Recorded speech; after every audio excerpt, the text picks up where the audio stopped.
So this is our just-in-time training that's going to cover, I just forgot what it was, transfers. I'm sorry, my mind went blank for a second. This is going to be covering transfers in the system. This is good for both troop transfers as well as transfers that are done at the service unit level through our cupboards and other sources.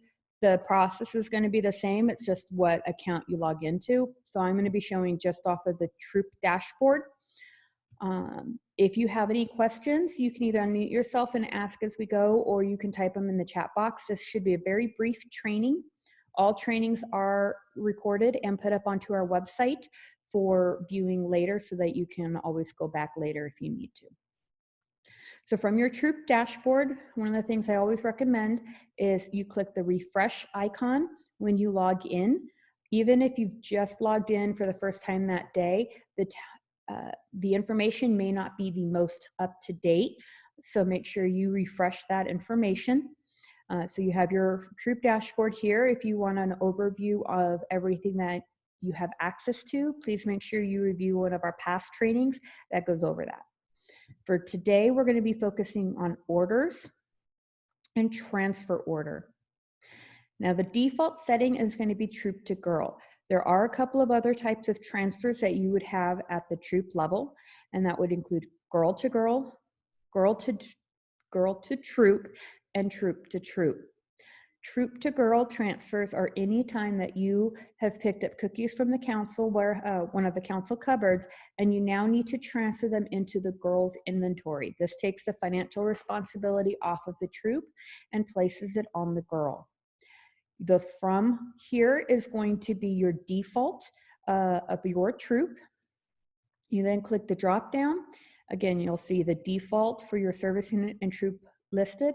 And now you're going to see a list of all of the girls in your troop. For my test troop here, I only have one girl, our Juliet Lowe. So once she's selected, you then click apply. And from here, you put in the number of packages that you are transferring from the troop to the girl. Now, anytime that you're working with council cupboards, you would be doing it via cases, but anytime that you are working with the with the girls, you're going to actually be doing it at the package level. We're not going to worry about booth packages right now. That's a separate training when we talk about booth as a whole.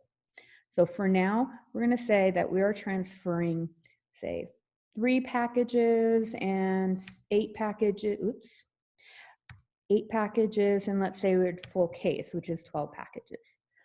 Now, one of the things I do want to point out, which you might have seen me do just a moment ago, is you can type into the box, but if you're not careful and you scroll, you can actually change the number just by scrolling with your mouse. So please make sure that you verify your numbers are correct before you're done. You can also put in any notes regarding if there's a receipt number, if you have the date that you want to put in, or maybe what it was for, anything like that, you can put there. You would then click save, and it's been now successfully saved. To view it, go up to orders, manage orders, apply search parameters.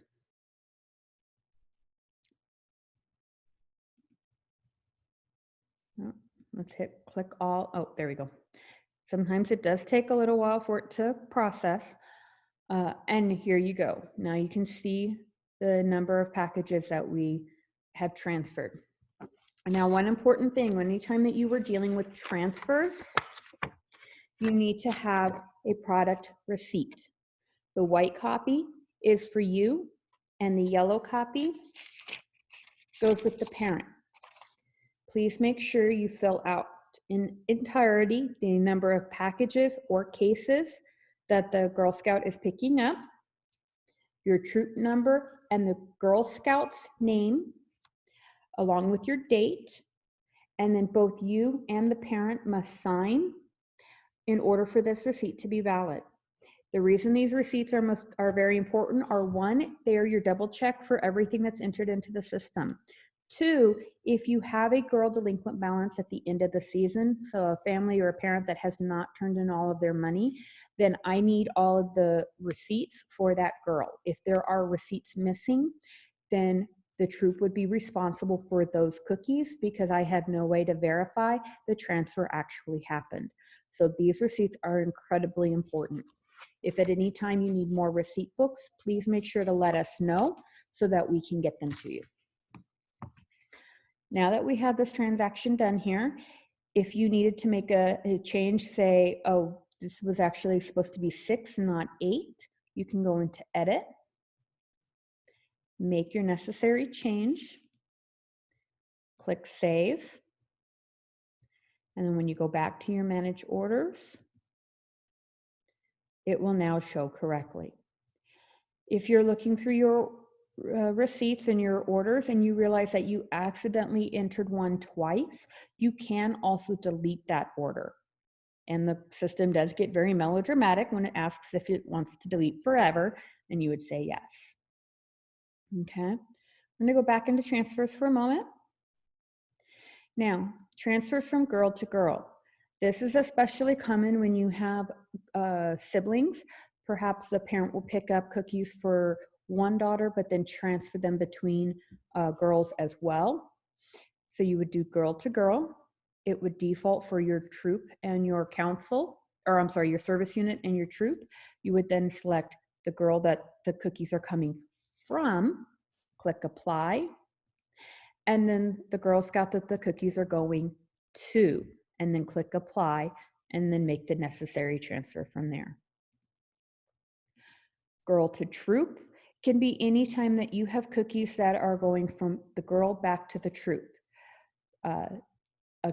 One case of this could be if the troop is at a booth and they need more of one type of cookie, and one of the girls happens to have extras that they're having trouble selling, or maybe that they can give to the troop for that booth, you can do a girl to troop transfer. There are other reasons for girl to troop transfer, but not all troops will allow them, but it is an option should you need it. And the other one is troop to troop. Now, please remember, troop to troop transfers are not guaranteed. However, if you do have a troop that is willing to take your inventory, if you have excess inventory, or if you have a troop, there's a troop that you want to take their inventory, you guys can do the transfer. This should be initiated by the person that is giving the cookies. So in this case, if I'm the one that's going to be giving the cookies, I locate my service unit, my troop number, I click apply. Then I locate the troop I'm giving to, their troop number, click apply, and then by package, put in the number of packages that I would be transferring for that troop. I'm not going to follow this one through because the troop I selected is actually a legitimate troop, so we're going to go ahead and erase that. Again, you should always document these transactions with receipts, even troop to troop transfers, so that way you have record of that transaction. Okay. Are there any questions? Sylvia, do you have any questions for me?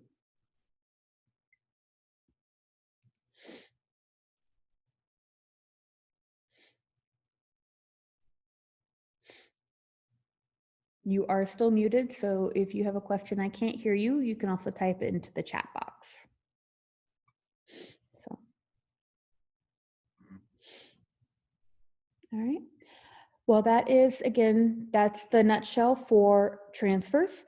I don't want to go into too much detail on any of the other aspects of the website because of my other upcoming trainings that will go into more details for things like your booths and your reports. So make sure you tune into one of those.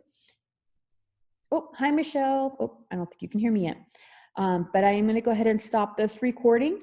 And you have a wonderful day, Sylvia. Hi, Michelle. I don't know if you can hear me yet.